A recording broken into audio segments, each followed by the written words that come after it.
Okay, how's everybody doing? So I'll just give you a quick brief description of my workbench, okay? And then I'll also show you the compressor that I use.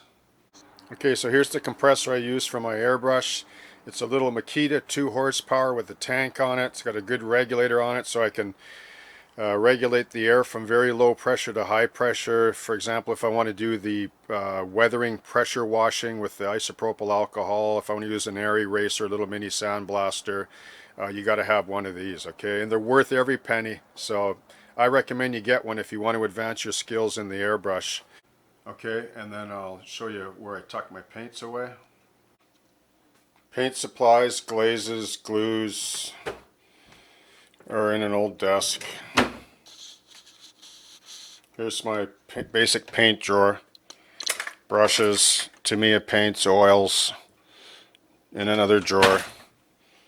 And then down below there, some airbrush backup hoses and glues and thinners, masks, what have you. Just the basic stuff you need. And then this is my workbench, which is the east end of the kitchen table.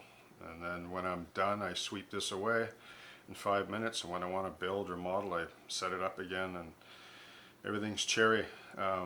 Basically, yeah, there's the airbrush, which is an old Omni 5000, which I bought for $100 25 years ago. Used it through my career, it never wore out, it still works like new. And then Olfa knife, measuring tools, plastic weld mostly, some CA.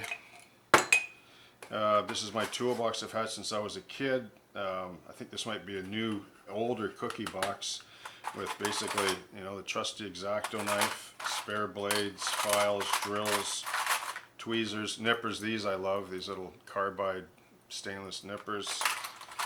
Yeah, so really nothing too fancy, but this is it. This is my modeling kit, and this is all I need.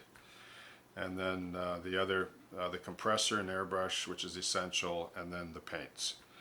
And that's it. And when I sweep it away, you wouldn't know I even had a modeling space, right?